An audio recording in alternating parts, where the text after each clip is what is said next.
Welcome back. പുതിയൊരു വീഡിയോയിലേക്ക് സ്വാഗതം. ഇന്നത്തെ വീഡിയോയിൽ ഉപ്പും മുളകും എപ്പിസോഡ് നമ്പർ 425, അതായത് ഇന്ന് ഇറങ്ങാൻ പോകുന്ന എപ്പിസോഡിൻ്റെ മെയിൻ ഹൈലൈറ്റ്സ് ആണ് നമ്മളിന്ന് നോക്കാൻ പോകുന്നത്. ഈ ഒരു എപ്പിസോഡിന് 2 പ്രോമോ ഇറങ്ങിയിട്ടുണ്ടായിരുന്നു. രണ്ടും ഡിഫറെൻ്റ് ആയിട്ടുള്ളൊരു പ്രോമോ ആയിരുന്നു. അതായത് രണ്ടും കണ്ടൻറ്റിന്, അതായത് ഒരു കണ്ടൻ്റ് അല്ല, രണ്ടും 2 കണ്ടൻ്റ് ആയിരുന്നു. അതുകൊണ്ട് ഇത് ഒരു എപ്പിസോഡാണോ അതോ രണ്ടും വേറെ വേറെ എപ്പിസോഡാണോ എന്ന് വരെ നമുക്ക് ഡൗട്ട് ഉണ്ടായിരുന്നു. പക്ഷേ ഏകദേശം ഒരു എപ്പിസോഡാണ്. ആദ്യത്തെ കണ്ടന്റ് എന്താണെന്ന് വെച്ചാൽ പാറക്കുട്ടി ശബരിമലയിൽ നിന്ന് വന്നിട്ട് എന്തോ ഒളിപ്പിച്ച് വെച്ചിട്ട് ആരോടൊക്കെ സംസാരിക്കുന്നത് പോലെയൊക്കെ കാണിച്ചിട്ടുണ്ടായിരുന്നു. അപ്പോൾ അത് തന്നെയായിരിക്കും ഇന്നത്തെ കണ്ടന്റ് എന്ന് വിചാരിച്ചുകൊണ്ടിരിക്കുമ്പോൾ ഒരു ഫുൾ ലെങ്ത് പ്രോമോ എന്ന് വന്നിട്ടുണ്ട്. ആ ഒരു പ്രോമോ ഇതിൽ നിന്ന് എൻറ്റയർലി ഡിഫറെൻ്റ് ആണ്. അപ്പോൾ ആ ഒരു പ്രോമോയിലോട്ട് ആദ്യം പോവാം. പ്രോമോൻ്റെ ആദ്യ സീനിൽ തന്നെ ഇത്രനാളും ലീവ് എടുത്തിരുന്ന ഹൈമോദിയെ കാണിക്കുന്നുണ്ട്. ഹൈമോദി പാറമട വീട്ടിലേക്ക് വന്നിട്ട് കുട്ടികളോട് ചോദിക്കുന്നുണ്ട്. അപ്പോൾ ലച്ചു തിരിച്ച് സന്തോഷത്തോടെ ചോദിക്കുന്നുണ്ട്, അങ്കിൾ എന്തിയെ എന്ന രീതിക്ക്. അപ്പോൾ ഹൈമോദിയും അത് തന്നെയാണ് ചോദിക്കുന്നത്. അത് ചോദിക്കാനാണ് ഞാൻ ഇങ്ങോട്ട് വന്നത് എന്ന രീതിക്ക് ഹൈമോദിയും പറയുന്നുണ്ട്. അതിൻ്റെ അടുത്ത സീൻ തന്നെ രാംകുമാറും ശങ്കരനും പാടെ ഇരുന്ന് സംസാരിക്കുന്നതാണ് കാണിക്കുന്നത്. അവർ പുറത്ത് നിന്നിട്ട് രാംകുമാർ ശങ്കരനോട് ചോദിക്കുന്നുണ്ട്, ശങ്കരൻ ഇന്ന് ഫ്രീ അല്ലേ എന്ന രീതിക്ക്. അപ്പോൾ ശങ്കരണ്ണൻ പറയുന്നുണ്ട്, ഞാൻ ഇന്നലെ തൊട്ടേ ഫ്രീ ആണ് എന്ന രീതിക്ക് ഇവർ രണ്ടുപേരും ചേർന്ന് എന്തോ പ്ലാൻ ചെയ്യുന്നത് പോലെ കാണിക്കുന്നുണ്ട്. എൻ്റെ അടുത്ത സീൻ കാണിക്കുന്നത് വീണ്ടും ഇവർ തന്നെ സംസാരിക്കുന്നതാണ്. അതായത് ഹൈമോദിയും പിള്ളേരൊക്കെ സംസാരിക്കുന്നതാണ്. അതിൽ കേശു ഹൈമോദിയോട് പറയുന്നുണ്ട്, ശങ്കർ അപ്പം കുറച്ച് മുമ്പ് ഒരു ചായ വെള്ളം കുടിച്ചിട്ട് വരാൻ പറഞ്ഞിട്ട് പോയതാണ് എന്ന രീതിക്ക്.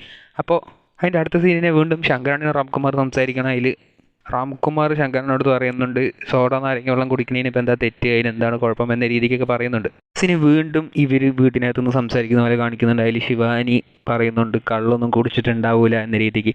അപ്പോൾ ഹൈമോദി പറയുന്നുണ്ട്, അങ്ങനെ വന്നാൽ അങ്ങേർക്ക് കൊള്ളാം എന്ന രീതിക്ക് പറയുന്നുണ്ട്. അതിൻ്റെ അടുത്ത സീന് തന്നെ രാംകുമാറും ശങ്കരണ്ണനും ഫുള്ളായിട്ട് വെള്ളമടിച്ചിട്ട് റോട്ടിലൂടെ എഴഞ്ഞു വരുന്നത് പോലെ കാണിക്കുന്നുണ്ട്. എന്നിട്ട് ശങ്കരൻ രാംകുമാറോട് പറയുന്നുണ്ട്, സൂക്ഷിച്ചു നടാ രാമകുമാര എന്ന രീതിക്കൊക്കെ പറയുന്നുണ്ട്. എന്നിട്ട് ഒരു പാറക്കല്ലിൻ്റെ മുകളിൽ പോയി ഇരുന്നിട്ട് രാംകുമാർ അങ്ങനെ അവിടെ നിന്ന് വീഴുന്നുണ്ട്. അപ്പോൾ അതിൻ്റെ അടുത്ത സീന് വീണ്ടും ഇവർ സംസാരിക്കുന്ന പോലെ കാണിക്കുന്നതിൽ ഹൈമോദി പറയുന്നുണ്ട്, അങ്ങനെ എങ്ങാനും ഒപ്പിച്ചിട്ട് വന്നാൽ രാംകുമാർ വിവരം അറിയുമെന്ന രീതിക്ക് പറയുന്നുണ്ട്.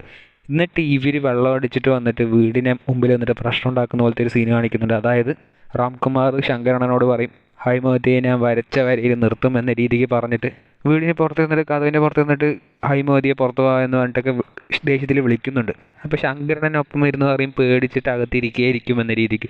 എന്നിട്ട് വാതിലിൻ്റെ അടുത്ത് ഒരു വാതിൽ തട്ടിക്കൊണ്ടിരിക്കുമ്പോൾ ഹൈമോദിയും പിള്ളേരൊക്കെ പുറത്തുനിന്ന് വന്നിട്ട് വടിയൊക്കെ എടുത്തിട്ട് വന്നിട്ട് രാംകുമാറിൻ്റെ നേരിക്ക് നിൽക്കും. അതോടെ ആ ഒരു പ്രോമോ ഉണ്ട്. അപ്പോൾ ഇന്നത്തെ എപ്പിസോഡിൻ്റെ മെയിൻ ഹൈലൈറ്റ് ആയിട്ട് വരാൻ പോകുന്നത് രാംകുമാറും ശങ്കരണ്ണനും ചേർന്നിട്ട് പുറത്തുപോയി വെള്ളം അടിച്ചിട്ട് വന്നിട്ട് രാംകുമാറെ കാണാനില്ല എന്ന് പറഞ്ഞിട്ട് ഹൈമോദി പാറമട വീട്ടിൽ വന്ന് തിരയുന്നുണ്ട്. അങ്ങനെ ഇവർ രണ്ടുപേരും വന്നിട്ട് വീട്ടിൽ വന്ന് പ്രശ്നം ഉണ്ടാക്കുന്നതും ഹൈമോദി അത് ഡീൽ ചെയ്യുന്നതൊക്കെയാണ് ഇന്നത്തെ എപ്പിസോഡിൻ്റെ മെയിൻ ഹൈലൈറ്റ് ആയിട്ട് വരാൻ പോകുന്നത്. മാത്രമല്ല ഇന്നത്തെ പ്രോമോയിൽ നമ്മൾ അവിടെയും തന്നെ നീലുവിനെയോ ബാലുവിനെയോ ആരും തന്നെ കണ്ടില്ല. ഫുള്ളും പിള്ളേരും രാംകുമാറും ഹൈമോദിയും ശങ്കരണ്ണനും മാത്രമേ കണ്ടുള്ളൂ. ചിലപ്പോൾ ഇത് മുമ്പ് തന്നെ ഷൂട്ട് ചെയ്ത എപ്പിസോഡ് ആവാനും ചാൻസസ് ഉണ്ട്. ഏതായാലും രാംകുമാറും ശങ്കരണ്ണൻ്റെയും കോംബോ, അതായത് ആ വെള്ളവടി കോംബോ ഈ ഒരു എപ്പിസോഡിലൂടെ തിരിച്ചു വന്നിരിക്കുകയാണ്. നിങ്ങൾ ആ ഒരു കോംബോ കാണാൻ വേണ്ടി വെയിറ്റ് ചെയ്യുന്നുണ്ടോ ഇല്ലയോ ഒന്ന് കമൻറ്റ് ബോക്സിൽ രേഖപ്പെടുത്തുക. കൂടുതൽ ഇതുപോലത്തെ ഇപ്പം മുളകും അപ്ഡേറ്റ് അറിയുവാനായി ഈ ചാനൽ സബ്സ്ക്രൈബ് ചെയ്യുക.